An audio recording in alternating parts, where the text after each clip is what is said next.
Mission institute के YouTube channel पर मैं अजय सर सभी प्यारे साथियों का स्वागत करते हैं। मेरे प्यारे साथियों, हम पूर्व की क्लास में समास को पढ़ रहे थे। किसे पढ़ रहे थे? समास को पढ़ रहे थे। और समास में हमने देखा था कि समास का अर्थ क्या होता है। समास का अर्थ क्या होता है? समास का अर्थ होता है संक्षेप करना। क्या होता है? संक्षेप करना या संक्षेपीकरण करना। संक्षेप करना या संक्षेपीकरण करना। और इसके पहले हमने पूर्व के क्लास में देखा था समास कितने प्रकार के होते हैं। तो हमने देखा था समास कितने प्रकार के होते हैं, कितने प्रकार के होते हैं, कितने प्रकार के होते हैं? 4 प्रकार के होते हैं। और वे कौन कौन से समास थे? वे कौन कौन से समास थे? पहला आपका समास था अव्ययी भाव समास। क्या था? अव्ययी भाव समास था। पहला आपका अव्ययी भाव समास था। दूसरा आपका था तत्पुरुष समास था। तत्पुरुष समास था। उसके बाद आपका तीसरा समास जो था वह था द्वंद्व समास था। क्या था? द्वंद्व समास था। और अगला समास जो था आपका बहुव्रीहि समास था। कौन सा था? बहुव्रीहि समास। क्या था? बहुव्रीहि समास था। ठीक है ना मेरे प्यारे साथियों? क्या था? बहुव्रीहि समास था। और उसके बाद हमने देखा था अव्ययी भाव में क्या होते हैं? पूर्व पद प्रधान होते हैं। क्या होते हैं? पूर्व पद प्रधान होते हैं। किसमें होते हैं? अव्ययी भाव समास में पूर्व पद प्रधान होते हैं। उसके बाद हमने देखा था तत्पुरुष समास में जो है उत्तर पद प्रधान होते हैं। उत्तर पद प्रधान होते हैं। कौन से पद प्रधान होते हैं? उत्तर पद प्रधान होते हैं। कौन से पद प्रधान होते हैं? उत्तर पद प्रधान होते हैं। और द्वंद्व समास में दोनों पद प्रधान होते हैं। दोनों पद प्रधान होते हैं। द्वंद्व समास में क्या होता है? दोनों पद प्रधान होते हैं। क्या होता है? दोनों पद प्रधान होते हैं। और बहुव्रीहि समास में अन्य पद की प्रधानता होती है। अन्य पद की क्या होती है? प्रधानता होती है। ठीक है, यानी कि हमने क्या क्या देखा है? समास का अर्थ क्या होता है? संक्षेप करना या संक्षेपीकरण करना। क्या कहलाता है? समास कहलाता है। यानी कि पूर्व पद एक होता है समास में, क्या होता है? उत्तर पद होता है। दोनों को मिला देना, संक्षेप कर देना ही क्या कहलाता है? समास कहलाता है। क्या कहलाता है? समास कहलाता है। और इधर देखिएगा समास कितने प्रकार के होते हैं? 4 प्रकार के होते हैं। अव्ययी भाव समास, तत्पुरुष समास, द्वंद्व समास और बहुव्रीहि समास। अव्ययी भाव समास में पूर्व पद की प्रधानता होती है। कौन सा पद प्रधान होता है? पूर्व पद प्रधान होता है। जबकि तत्पुरुष समास में उत्तर पद प्रधान होता है। और उसके बाद द्वंद्व समास में दोनों पद की प्रधानता होती है। और बहुव्रीहि समास में अन्य पद की प्रधानता होती है। उसके बाद हमने देखा था तत्पुरुष समास के जो है कारक के आधार पर 6 भेद थे।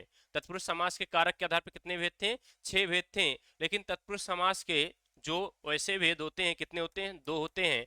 और वे 2 कौन कौन से हैं? कर्मधारय समास। कौन सा है? कर्मधारय समास है। कर्मधारय समास। और उसके बाद आपका आता है द्विगु समास। क्या आता है? द्विगु समास। कर्मधारय समास और द्विगु समास। ठीक है ना? कर्मधारय समास और द्विगु समास। और आज हम द्विगु समास को कर्मधारय समास को पढ़ने का प्रयास करेंगे। किसे? कर्मधारय समास को पढ़ने का प्रयास करेंगे। आइए कर्मधारय समास को हम लोग पढ़ने का प्रयास करते हैं। कर्मधारय समास कहते किसे हैं और होता क्या है उसे हम देखने का प्रयास करते हैं। ठीक है ना? इधर देखिएगा, इधर बातों को समझिएगा। इधर देखिएगा, आपका है कर्मधारय समास। कौन सा है? कर्मधारय समास। कर्मधारय समास कहते किसे हैं और इसका कौन सा पद प्रधान होता है ये भी समझिएगा बात को। ठीक है ना? कर्मधारय समास में जिस समास में विशेषण और विशेष का संबंध अथवा उपमेय और उपमान का संबंध पाया जाता है उसे हम कर्मधारय समास कहते हैं। क्या कहते हैं? कर्मधारय समास कहते हैं। यानी किसका संबंध पाया जाता है? विशेषण और विशेष का। विशेषण और विशेष का। और विशेषण विशेष से कहते किसे हैं इसके पहले हमने पूर्व की क्लास में बता रखा है। यानी विशेषण किसे कहते हैं और विशेष किसे कहते हैं? समझिएगा बात को। विशेषण किसे कहते हैं और विशेष किसे कहते हैं? वे विकारी शब्द वे विकारी शब्द वे विकारी शब्द जो संज्ञा सर्वनाम की जो संज्ञा सर्वनाम की विशेषता बताता है विशेषता बताता है उसे हम उसे हम विशेषण कहते हैं। क्या कहते हैं? विशेषण विशेषण कहते हैं। क्या कहते हैं? विशेषण कहते हैं। यानी कि विशेषण कहते किसे हैं? वे विकारी शब्द जो संज्ञा सर्वनाम की क्या बताता है? संज्ञा और सर्वनाम की क्या बताता है? विशेषता बताता है। उसे हम क्या कहते हैं? विशेषण कहते हैं। क्या कहते हैं? विशेषण कहते हैं। और विशेष किसे कहते हैं? विशेष किसे कहा जाता है? विशेष किसे कहा जाता है? जिसकी विशेषता बताई जाए, जिसकी विशेषता विशेषता बताई जाए उसे हम क्या कहेंगे? विशेष कहेंगे। क्या कहेंगे? विशेष कहेंगे। और परिभाषा आपकी क्या है, इसे समझने का प्रयास करते हैं। जिस समास में विशेषण और विशेष का संबंध अथवा उपमेय और उपमान का संबंध पाया जाता है, उसे हम क्या कहते हैं? कर्मधारय समास कहते हैं। कर्मधारय समास का उत्तर पद यानी द्वितीय पद क्या होता है? आपका प्रधान होता है। उत्तर पद या द्वितीय पद क्या होता है? आपका प्रधान होता है। इसमें विशेषण और विशेष, उपमेय और उपमान आगे या पीछे कहीं भी आ सकता है। ठीक है ना? या तो विशेषण पहले भी आ सकता है या बाद में भी आ सकता है, या उपमेय पहले आ सकता है, उपमान बाद में आ सकता है, या उपमान पहले आ सकता है, उपमेय बाद में आ सकता है। किसमें भैया? कर्मधारय समास में। किसमें? कर्मधारय समास में। अब यहाँ पे समझिएगा मेरी बात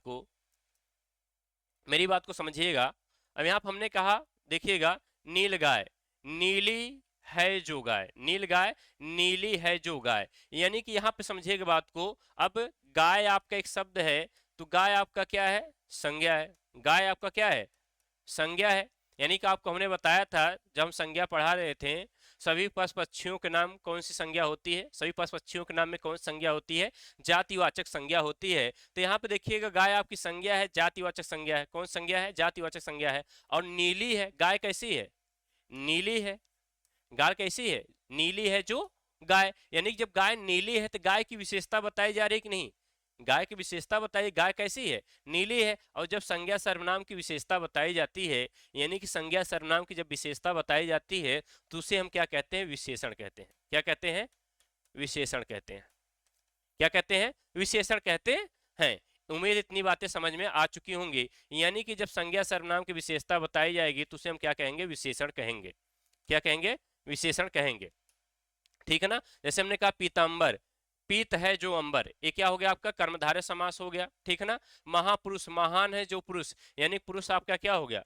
विशेष हो गया। पुरुष आपका क्या हो गया? विशेष हो जाता है। और यहाँ पे देखिए, गाय आपका क्या हो गया भैया? विशेष हो गया।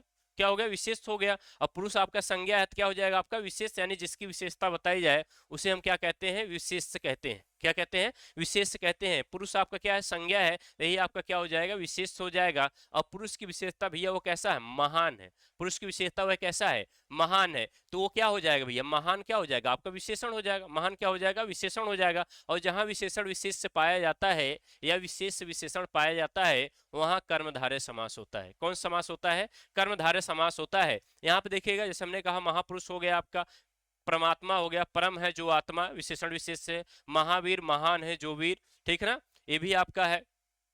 ठीक है? हाथों हाथ, हाथी हाथ में। ठीक है ना? हाथी हाथ में। आगे बढ़ते हैं। यानी कि जहां भी उपमेय उपमान हो, विशेषण विशेष हो, वहां कौन सा समास होता है? कर्मधारय समास होता है। कौन समास होता है? कर्मधारय समास होता है।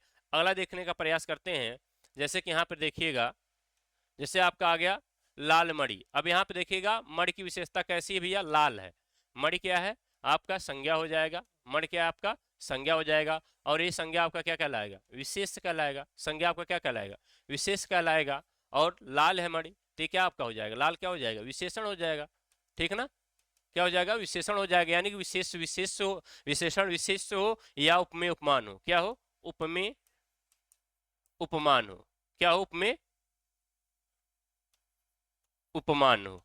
ठीक है ना? उपमेय उपमान जहां होता है वहां कौन सा समास पाया जाता है? कर्मधारय समास पाया जाता है। जैसे परमेश्वर, परम है जो ईश्वर, परमेश्वर परम है जो ईश्वर, कर्मधारय समास है। चरण कमल, कमल के समान चरण, यानी चरण कमल क्या होते हैं भैया? कमल के समान चमड़। इधर देखिएगा, चरण कमल, कमल के समान चरण। यहाँ देखिएगा उपमेय उपमान पाया जा रहा है। क्या पाया जा रहा? उपमेय उपमान पाया जा रहा है, ठीक है ना। इसमें कौन सा समास हो जाएगा, कर्मधारय समास हो जाएगा। श्वेत पत्र, पत्र की विशेषता भैया वो सफेद है, कैसा है, श्वेत है, ठीक है ना। पत्र आपका संज्ञा हो जाएगा, क्या हो जाएगा, संज्ञा हो जाएगा, ठीक है ना। पत्र पत्रिकाओं एवं पुस्तकों समाचार पत्रों के नाम क्या होते हैं, व्यक्तिवाचक संज्ञा होते हैं, ठीक है ना। और उसकी विशेषता भैया कैसा है, श्वेत यानी सफेद है, तो ये आपका क्या हो जाएगा, विशेषण विशेष हो जाएगा ना। नवयुवक, नवा है जो युवक, ठीक है। काली मिर्च, काली है जो मिर्च, यहाँ भी विशेषण विशेष से है। महादेव, महान है जो देव, उसे क्या कहते हैं, महादेव कहते हैं, ठीक है ना। घनश्याम, घन के समान जो है श्याम, ठीक है ना, घन के समान जो है श्याम। यहाँ कुछ लोग बहुब्रीहि समास बताने लगते हैं, लेकिन इंपॉर्टेंट है, लगा लीजिएगा यहाँ कर्मधारय, क्योंकि घनश्याम में क्या होगा, कर्मधारय ही समास होगा। कौन सा समास होगा, कर्मधारय ही समास होगा। इधर देखिएगा, जैसे नील गगन, नीला है जो गगन, ठीक है ना, विशेषण विशेष से है। महात्मा, महान है जो आत्मा, महात्मा महान है जो आत्मा। नीलांबर, नीला है जो अंबर, यानी कि अर्थात नीला है जो आकाश, ठीक है ना। इधर देखिएगा, इधर आगे बढ़ते हैं, आगे देखिएगा, आगे आपका है द्वंद्व समास। कौन समास आ जाता है, द्वंद्व समास आ जाता है। अब इसे देखते हैं, द्वंद्व समास कहता क्या है, होता क्या है, ठीक ना। द्वंद्व समास को पढ़ने का प्रयास करते हैं, कहता क्या, होता क्या है। द्वंद्व का अर्थ है जोड़ा, द्वंद्व का अर्थ क्या है, जोड़ा या युग्म। द्वंद्व का अर्थ क्या होता है, जोड़ा या युग्म, क्या होता है, जोड़ा या युग्म होता है। जिस समास के दोनों पद यानी कि प्रथम पद और द्वितीय पद क्या हो, प्रधान होते हो, ठीक है ना। जिस समास के दोनों पद प्रधान होते हो उसे हम क्या कहते हैं, द्वंद्व समास कहते हैं। और द्वंद्व का अर्थ क्या होता है, जोड़ा या युग्म होता है। तथा, तथा जिसमें समुच्चय बोधक अव्यय का लोप कर दिया जाता है उसे हम द्वंद्व समास कहते हैं। क्या कहते हैं, द्वंद्व समास कहते हैं। द्वंद्व समास का विग्रह करने पर इनके दो पदों के बीच और लगता है, या लगता है, अथवा लगता है, तथा लगता है। यानी कि द्वंद्व समास के जब आप विग्रह करेंगे, क्या करेंगे, विग्रह करेंगे, तो इन दोनों पदों के बीच, यानी कौन से दोनों पद, प्रथम पद और द्वितीय पद के बीच में क्या लगेगा, और लगेगा, या लगेगा, अथवा लगेगा, तथा लगेगा। क्या लगेगा, और लगेगा, या लगेगा, अथवा लगेगा, तथा लगेगा, यानी शब्द लगता है। इसके अधिकांश उदाहरण में योजक चिन्ह क्या होते हैं, योजक चिन्ह लगा होता है। इसके अधिकांश उदाहरण में क्या लगे होते हैं, योजक चिन्ह लगे होते हैं। द्वंद्व समास के भेद, द्वंद्व समास के कितने भेद होते हैं, मुख्यतः तीन भेद होते हैं। कितने भेद होते हैं, मुख्यतः तीन भेद होते हैं। इतरेत्तर द्वंद्व क्या होता है, पहला इतरेत्तर द्वंद्व आपका आता है, उसके बाद समाहार द्वंद्व आता है, उसके बाद वैकल्पिक द्वंद्व आता है। इतरेत्तर द्वंद्व, समाहार द्वंद्व और वैकल्पिक द्वंद्व आते हैं। द्वंद्व समास कितने भेद होते हैं, तीन भेद होते हैं। इतरेत्तर द्वंद्व, वैकल्पिक द्वंद्व और समाहार द्वंद्व आते हैं, ठीक ना। अब यहाँ पे देखिएगा, हम क्या पढ़ने का प्रयास करेंगे, इतरेत्तर द्वंद्व। किसे पढ़ने का प्रयास करेंगे, इतरेत्तर द्वंद्व को पढ़ने का प्रयास करेंगे। यानी कि द्वंद्व समास का जो पहला भेद है वह कौन सा है, इतरेत्तर द्वंद्व है। कौन सा है, इतरेत्तर द्वंद्व है। यहाँ समझिएगा, इतरेत्तर द्वंद्व में जिस समास में सभी पदों के बीच और तथा, जिस समास में सभी पदों के बीच और तथा यानी विग्रह करने के बाद क्या लगे, और तथा शब्द का लोप रहता है, उसे हम क्या कहते हैं, इतरेत्तर द्वंद्व समास कहते हैं। क्या कहते हैं, इतरेत्तर द्वंद्व समास कहते हैं। इस समास में दोनों पद प्रधान होते हैं, इसके साथ साथ अपना अलग अलग अस्तित्व, अपना अलग अलग अस्तित्व भी बनाए रखते हैं। क्या करते हैं, अपना अलग अलग अस्तित्व भी बनाए रखते हैं, यानी कि अस्तित्व खोने का इसमें कोई डर नहीं रहता है, ठीक है ना। दो या दो से अधिक पदों के बीच यानी पदों के मेल, दो या दो से अधिक पदों के मेल से बनने के कारण ये पद सदैव क्या होते हैं, ये पद सदैव क्या होते हैं, बहुवचन में प्रयुक्त होते हैं। बहुत महत्वपूर्ण पॉइंट है, इसे नोट कर लीजिएगा। ये दोनों पदों के बीच क्या होता है भैया, सदैव क्या होता है, सदैव बहुवचन होता है। क्या होता है, बहुवचन होता है। क्या होता है, सदैव बहुवचन होता है, ठीक है ना। आगे बढ़ते हैं, अब इधर देखिएगा, जैसे हमने कहा देश विदेश, क्या कह दिया, देश विदेश, देश और विदेश, देश और विदेश, और बीच में क्या लगा हुआ भैया, और लगा हुआ है, ठीक है ना। यानी कि इतरेत्तर द्वंद्व में आपका और का प्रयोग होगा और तथा का प्रयोग होगा, और तथा का प्रयोग होगा। यहाँ पे देखिएगा, देश विदेश, देश और विदेश, और का प्रयोग हुआ है, ठीक है ना। इधर देखिएगा, जैसे हमने कहा, जैसे हमने कहा हरिशंकर, हरि और शंकर, यहाँ देखिएगा और का प्रयोग हुआ है, ठीक है ना। जैसे हमने कहा गौरी शंकर, गौरी और शंकर, यहाँ भी और का प्रयोग हुआ है, यहाँ भी धनु बाण में भी आपका और का प्रयोग हुआ है। जैसे हमने कहा राम कृष्ण, ठीक है ना, राम और कृष्ण और का प्रयोग हुआ है, ठीक है ना, राधा कृष्ण, राधा और कृष्ण और का प्रयोग हुआ है। पाप पुण्य, पाप और पुण्य, यहाँ भी और का प्रयोग हुआ है, ठीक है ना। या 25, 5 और 20, क्या कहते हैं 5 और 20, यहाँ भी किसका प्रयोग हुआ है, ठीक है, और का प्रयोग हुआ है। अब बात को ध्यान से समझिएगा मेरी बात को, यानी कि जो मध्य की संख्याएं होती हैं, किसकी संख्या होती हैं, मध्य की संख्या, मध्य की संख्या, मध्य की संख्या में कौन सा समास होता है, कौन सा समास होता है मध्य की संख्या में, मध्य की संख्या में जो आपका द्वंद्व समास होता है, कौन समास होता है, द्वंद्व समास होता है। ध्यान समझिएगा, जैसे हमने कह दिया 34, क्या कह दिया 34, ठीक है ना, क्या कह दिया 34, और 34 को हम कह सकते हैं 4 और 30, 4 और 30, ठीक है ना, 4 और 30, यानी कि जो मध्य की संख्याएं होती हैं, क्या होती हैं, मध्य की संख्याएं होती हैं, उसमें कौन सा समास होता है, द्वंद्व समास होता है, जिनका विग्रह करने पर बीच में और लग जाए, जिनका विग्रह करने पर क्या लग जाए, बीच में और लग जाए। और द्वंद्व समास में कौन सा समास होता है, इतरेत्तर द्वंद्व समास होता है। कौन सा समास होता है, इतरेत्तर द्वंद्व समास होता है। इस पॉइंट को नोट करिएगा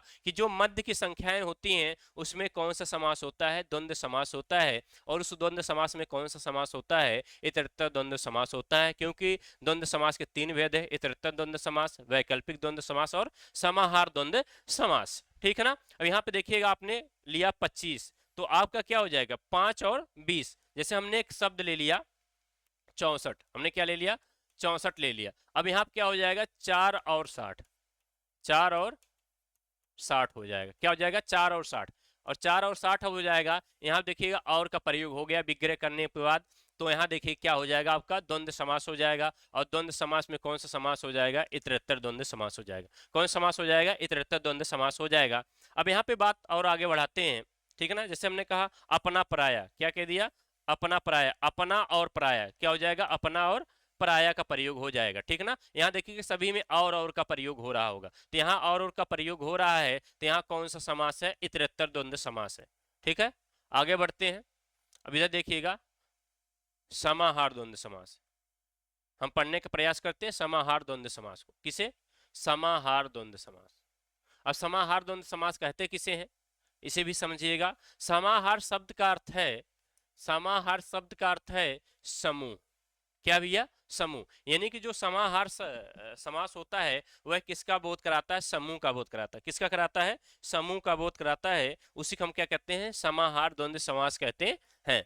देखिएगा, जिस द्वंद्व समास से उनके पदों के अर्थ के सिवा उसी प्रकार का और भी अर्थ सूचित हो, क्या करें, उसी प्रकार का और भी अर्थ सूचित हो, उसे हम क्या कहते हैं, समाहार द्वंद्व कहते हैं, ठीक है ना। समाहार द्वंद्व में दोनों पदों के अतिरिक्त अन्य पद भी छिपे रहते हैं। दोनों पद को अतिरिक्त क्या होते हैं, अन्य पद भी क्या होते हैं, छिपे रहते हैं, और अपने अर्थ का बोध अप्रत्यक्ष रूप से कराते हैं।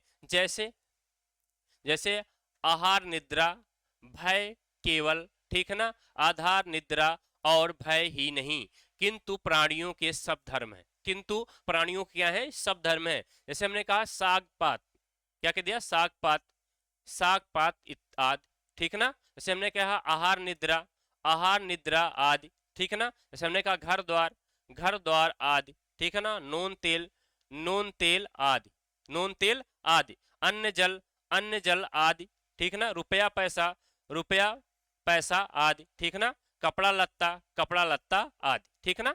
क्या होते हैं, जैसे साग पात हो गया, आहार निद्रा हो गया, घर द्वार हो गया, नून तेल हो गया, अन्न जल हो गया, रुपया पैसा हो गया, कपड़ा लत्ता हो गया। इन सब में क्या होता है भैया, इन सब में क्या होता है, समाहार द्वंद्व होते हैं। क्या होता है, समाहार द्वंद्व होते हैं। जबकि इतरेत्तर द्वंद्व में और तथा अथवा का प्रयोग किया जाता है, और तथा अथवा का प्रयोग किया जाता है। यहाँ देखिए अपने अलग अर्थ देने लगते हैं ना, ठीक है, अलग अर्थ को सूचित करते हैं, यानी कि, ठीक है, यानी कि साग और पात, या साग और पात कह ही नहीं सकते, क्योंकि साग पात आदि हो जाएगा, ठीक है ना। आहार निद्रा आदि हो जाएगा, घर द्वार आदि हो जाएगा, नून तेल हो गया, कपड़ा लत्ता हो गया, अन्न जल हो गया, रुपया पैसा हो गया, खाना पीना हो गया ना। इन सब में क्या होता है, समाहार द्वंद्व होते हैं। कौन से द्वंद्व होते हैं? समाहार द्वंद्व होते हैं। उम्मीद इतनी बातें आपको समझ में आ चुकी होंगी। ठीक है, आगे बढ़ते हैं, आगे देखने का प्रयास करते हैं। देखिए वैकल्पिक द्वंद्व क्या होता है? वैकल्पिक द्वंद्व, वैकल्पिक द्वंद्व को देखिएगा, वैकल्पिक द्वंद्व होता क्या है? यहाँ वैकल्पिक द्वंद्व देखिएगा, वैकल्पिक द्वंद्व जब दो पद या अथवा आदि विकल्प सूचक, जब दो पद अथवा या अथवा आदि विकल्प सूचक समुच्चय बोधक के द्वारा मिले हों और उस समुच्चय बोधक का लोप हो जाए, तब उन पदों के समास को वैकल्पिक द्वंद्व कहते हैं।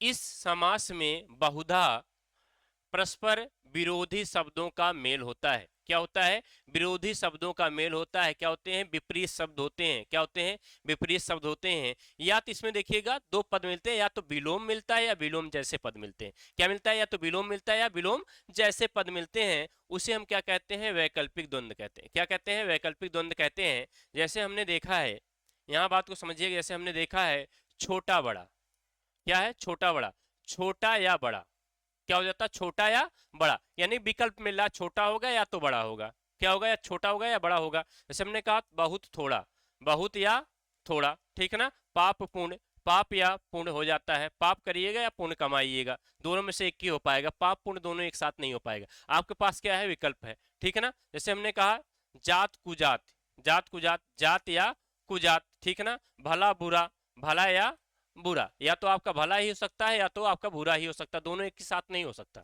ठीक है ना। यानी जब दोनों एक ही साथ नहीं हो सकता तो विकल्प बन रहा है। क्या है? विकल्प बन रहा है, तो वह क्या कहलाता है? आपका वैकल्पिक द्वंद्व कहलाता है। क्या कहलाता है? वैकल्पिक द्वंद्व कहलाता है। उम्मीद इतनी बातें आपको समझ में आ चुकी होंगी, ठीक है ना। जैसे हमने कहा लाभ हानि, यानी हानि लाभ या लाभ हानि कह सकते हैं ना। तो या आपको हानि ही हो सकती है या आपको लाभ ही हो सकता है, या लाभ हानि दोनों साथ नहीं हो सकते हैं। संभव कि भैया आपको लाभ भी हो जाए और हानि भी हो जाए, या तो आपको बिजनेस या व्यापार में हानि ही होगी या तो आपको क्या होगा? लाभ ही होगा। लेकिन दोनों कभी एक साथ नहीं आ सकते, क्योंकि ये क्या होते हैं? विपरीत शब्द होते हैं। क्या होते हैं? विपरीत शब्द होते हैं। और कभी भी विपरीत शब्द या विपरीत परिस्थितियां जो होती हैं, यानी पॉजिटिव निगेटिव, कभी एक साथ नहीं आ सकते। कि आ सकते हैं? संभव नहीं है। या तो आपका लाभ ही होगा या तो आपका हानि होगा। ये आप कल्पना करिए कि मेरा लाभ भी हो इसी वक्त हो जाए और हानि भी हो जाए, तो संभव नहीं है। जब हानि होगी तब लाभ नहीं, जब लाभ होगा तब हानि नहीं। इसी को हम क्या कहते हैं? वैकल्पिक द्वंद्व कहते हैं। क्या कहते हैं? वैकल्पिक द्वंद्व कहते हैं। जैसे हमने कहा 100-50, क्या कह दिया?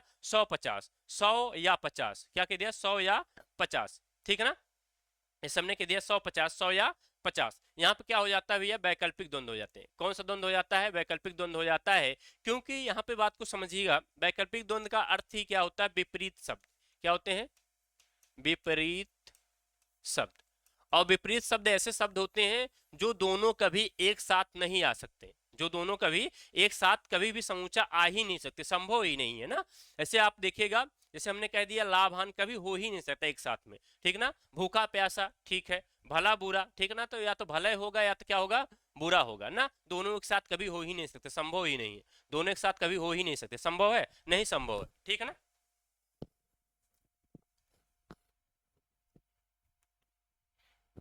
चलिए आगे बढ़ते हैं।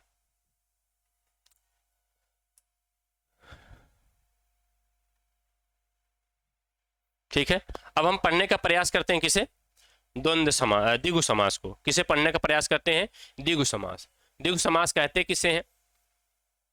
इसे देखिएगा, ठीक है।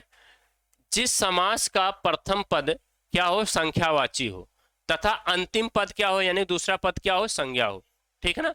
जिस समास का पहला पद क्या हो? संख्यावाची हो, क्या हो? संख्यावाची हो, और अंतिम पद या दूसरा पद क्या हो? संज्ञा हो, उसे हम क्या कहते हैं? द्विगु समास कहते हैं। क्या कहते हैं? द्विगु समास कहते हैं, ठीक है ना। क्या कहते हैं? द्विगु समास कहते हैं। जैसे हमने कहा पसेरी, क्या कह दिया?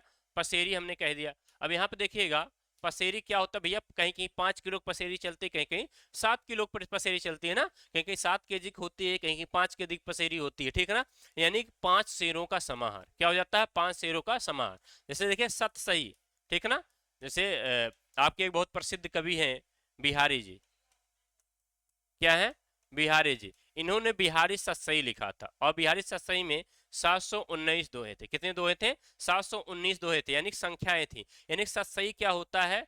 700 का समाहार। क्या होता है? 700 का समाहार होता है। नवरत्न क्या होता है? देखिए, नवरत्न, नौ रत्नों का समूह, यानी कि 9 संख्या आ जा रही है, यहाँ 700 संख्या आ जा रही है, यहाँ 5 शेरों की संख्या आ जा रही है ना। यहाँ पे देखिए त्रिवेदी, ठीक ना, त्रिवेदी में 3 वेदों को जानने वाला क्या आ जा रहा है? 3 संख्या आ जा रही है, ठीक है ना। द्विवेदी, 2 वेदों को जानने वाला क्या है? द्विवेदी कहलाता है, ठीक ना। यहाँ 2 संख्या आ जा रही है, जैसे कि चतुर्वेदी, ठीक है ना। अब चतुर्वेदी में देखिएगा 4 वेदों को जानने वाला, यहाँ क्या आ जा रहा भैया? 4 संख्याएं आ जा रही हैं, ठीक है ना। जैसे तिराहा, ठीक है ना, तिराहा में देखिए 3 राहों का समाहार, क्या आ जा रहा है? 3 संख्या आ जा रही है। चौराहा, यानी कि चौराहा किसे कहते हैं? जब जहां 4 राहें आकर के क्या होती हैं? मिलती हैं आपस में।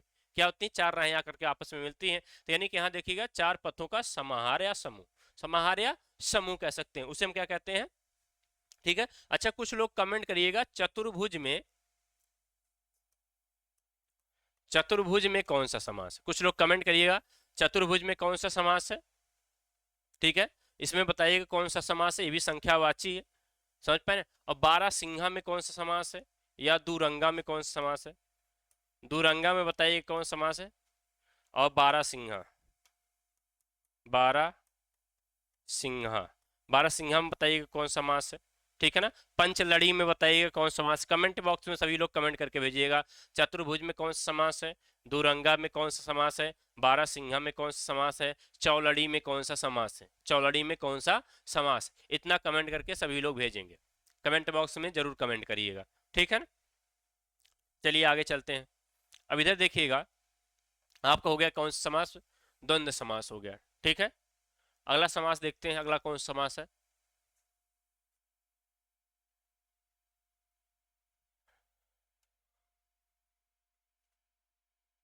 देखिए, अगला समास आपका बहुब्रीहि समास। कौन सा है? बहुब्रीहि समास। अब इसे देखते हैं, बहुब्रीहि समास कहते हैं किसे हैं? जिस समास में अन्य पद की प्रधानता होती है। किसकी होती है? अन्य पद की क्या होती है? प्रधानता होती है। जिस समास में अन्य पद की क्या होती है? प्रधानता होती है, उसे हम क्या कहते हैं?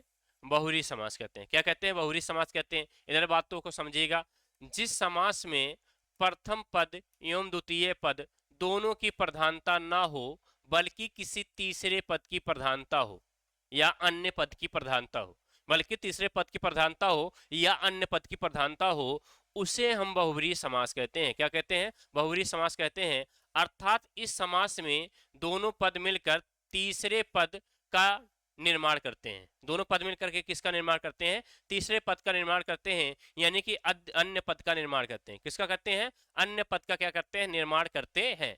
जैसे हमने कहा लंबोदर, क्या कह दिया? लंबोदर, लंबा है उदर, ठीक है ना, यानी उदर का अर्थ होता है पेट, जिसका अर्थात श्री गणेश भगवान।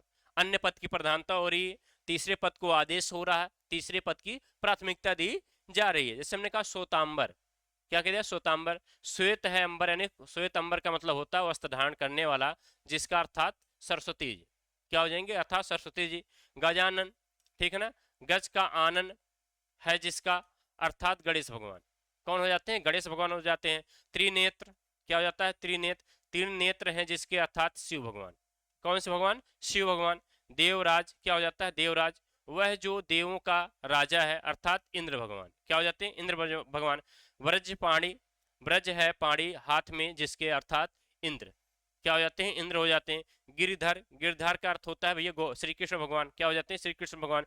गिरि यानी पर्वत को थामने वाले, क्योंकि एक उंगलियों पे क्या किए थे उन्होंने? पर्वत को पूरे थाम दिया था, ठीक है ना। पर्वत को धारण करने वाला, अर्थात श्री कृष्ण भगवान। क्या हो जाते हैं? अर्थात श्री कृष्ण भगवान हो जाते हैं। क्या हो जाते हैं? अर्थात श्री कृष्ण भगवान हो जाते हैं। चतुर्भुज, क्या होता है? चतुर्भुज, 4 भुजाएं हैं जिसकी, अर्थात भगवान शिव। यहाँ पे देखिए चतुर्भुज में बहुब्रीहि समास भी आपका मिलता है। क्या मिलता है?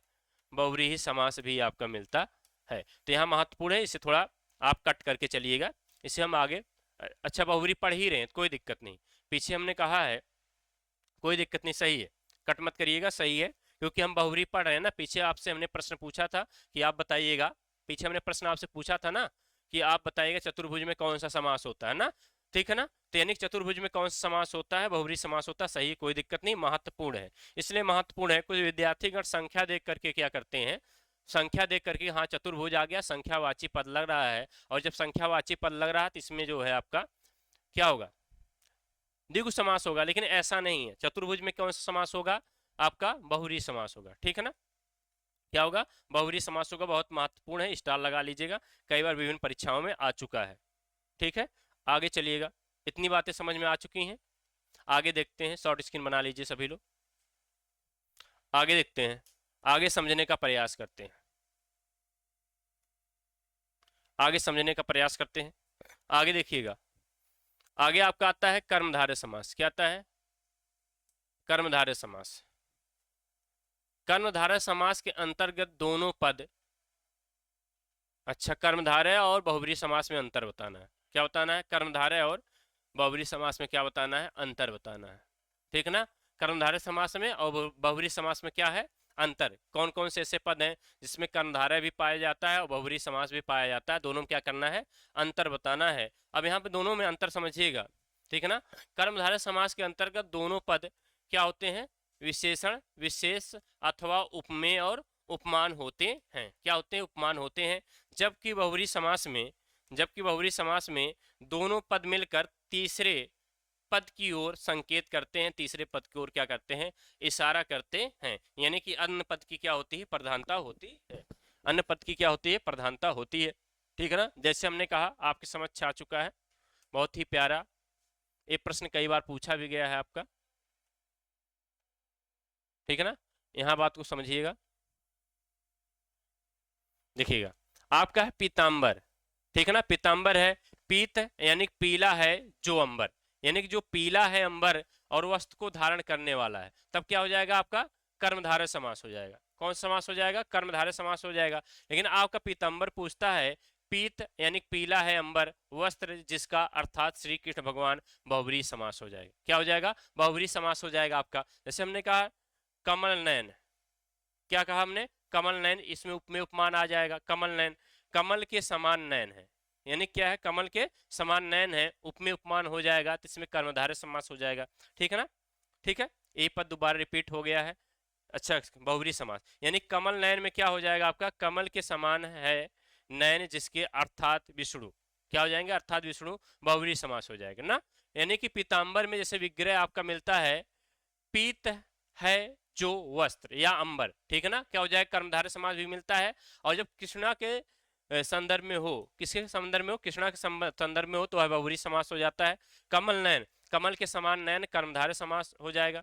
ठीक है ना, और कमल के समान है नयन जिसके, यानी जिसके, अर्थात किसके, विष्णु जी के, वह क्या हो जाएगा, बहुव्रीहि समास हो जाएगा। क्या हो जाएगा, बहुव्रीहि समास हो जाएगा। और देखते हैं कुछ है, इधर देखिएगा, द्विगु समास एवं बहुव्रीहि समास में अंतर। इसे देखते हैं, द्विगु समास और बहुव्रीहि समास में कुछ अंतर देख लेते हैं। क्या है, द्विगु समास में पहला पद, द्विगु समास में पहला पद संख्या सूचक होता है, जो कि दूसरे पद संज्ञा की संख्या को सूचित करता है। ठीक है ना, जबकि बहुव्रीहि समास के कुछ समासों में पहला पद क्या होता है, संख्यावाची होता है। तो जरूरी होता है, तो जरूरी होता है, क्या होता है, जरूरी होता है, परंतु यह संख्या को सूचित नहीं करता, बल्कि दूसरे पद से मिलकर किसी तीसरे पद की ओर क्या करता है, संकेत करता है। तीसरे पद की ओर क्या करता है, संकेत करता है। जैसे आपका आ गया तिरंगा, क्या आ जाता है, तिरंगा, तीन रंगों का समाह। अगर तिरंगा में क्या है, आपका द्विगु समास है। ठीक है ना, और आपका पूछा गया तिरंगा यानी तीन रंग हैं जिसमें, अर्थात भारत का राष्ट्रीय ध्वज, वह क्या हो जाएगा, बहुव्रीहि समास हो जाएगा। क्या हो जाएगा, बहुव्रीहि समास हो जाएगा। आपका ऐसे चतुर्भुज उसके पहले ही बताया था, चतुर्भुज चार भुजाओं का समाहार यानी कि द्विगु समास हो जाएगा। लेकिन चतुर्भुज में आपका क्या होता है, बहुव्रीहि समास भी होता है। चार है भुजाएं जिसकी, अर्थात विष्णु जी, अर्थात आपका क्या हो जाएगा, बहुव्रीहि समास हो जाएगा। क्या हो जाएगा, बहुव्रीहि समास आपके हो जाएंगे। कौन समास हो जाएंगे, बहुव्रीहि समास आपके हो जाएंगे। आगे देखते हैं, आगे क्या है,